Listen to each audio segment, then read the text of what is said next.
அமைச்சரோட இதுல கை இருக்குது, அமைச்சருக்கு தெரிஞ்சுதான் இது நடக்குது அப்படின்லாம் ஒரு பயங்கரமான வன்மத்திலையும் இந்த அரசாங்கத்தின் மேல ஏதாவது ஒரு ஊழல் கரையை நம்ம பண்ணிட மாட்டோமா அப்படிங்கிறதுக்காகவும் எதிர்க்கட்சிகள் கங்கணம் கட்டிக்கொண்டு வேலை பார்க்கறது நல்லா தெரியுது.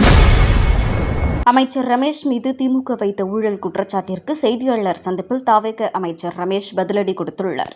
நாம ஒரு அரசாங்கம் நடத்துறோம், சட்ட ரீதியிலான முறையில நம்ம இந்த விசாரணை நடத்தணும், நடவடிக்கைகள் எடுக்கணும்னு சொல்லிட்டு இது ஒவ்வொன்றா நம்ம பண்ணிக்கிட்டு இருக்கும் பொழுது இந்த விசாரணையை என்னன்னே தெரியாம என்ன நடக்குது, அரசாங்கம் என்ன பண்ணுது, இது எதையுமே தெரியாம பொத்தாம் பொதுவா அமைச்சருடைய உறவினர் இந்த லேண்டை வாங்கிட்டாரு, அமைச்சரோட இதுல கை இருக்குது, அமைச்சருக்கு தெரிஞ்சுதான் இது நடக்குது அப்படின்லாம் ஒரு பயங்கரமான வன்மத்திலையும் இந்த அரசாங்கத்தின் மேல ஏதாவது ஒரு ஊழல் கரையை நம்ம பண்ணிட மாட்டோமா அப்படிங்கிறதுக்காகவும் எதிர்க்கட்சிகள் கங்கணம் கட்டிக்கொண்டு வேலை பார்க்கறது நல்லா தெரியுது.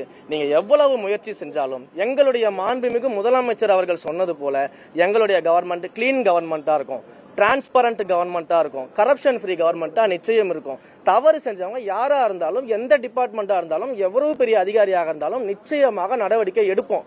அதற்கான ப்ரொசீஜர்ல தான் நாங்கள் இருந்துகிட்டு இருக்கிறோம். அந்த விசாரணைகள் நடந்துட்டு இருக்குது. போலீஸ் ஸ்டேஷன்ல எஃப்ஐஆர் ஃபைல் பண்ணியாச்சு. சம்பந்தப்பட்ட சப் ரிஜிஸ்டர் மேலையும் அதே போல இந்த ரிஜிஸ்ட்ரேஷனுக்காக ட்ரை பண்ண அந்த பிரைவேட் பார்ட்டிஸ் மேலையும் எஃப்ஐஆர் ஃபைல் பண்ணி போலீஸ் விசாரணை நடந்துகிட்டு இருக்குது. துறை ரீதியான நடவடிக்கைகளையும் எடுத்துக்கிட்டு இருக்கிறோம். ஸோ இப்படி எல்லா விஷயங்கள்லையுமே எல்லா இடங்கள்லையுமே மிக நேர்மையாக எங்களுடைய விசாரணை நடந்துகிட்டு இருக்குது. இதற்கு நடுவில் இது போல பொய் புரட்டுகளை பரப்புவர்கள் மேல, குறிப்பாக என்னுடைய உறவினர்னு சொல்லி பொய் புரட்டுகளை நிறைய பேர் பரப்பிட்டு இருக்காங்க பாத்தீங்களா, அவங்க மேல எல்லாமே சட்டப்படி நடவடிக்கை எடுக்கிறதுக்கான முயற்சிகளை நான் முன்னெடுத்திருக்கிறேன். காவல்துறையில புகார் அளிச்சிருக்கிறோம்.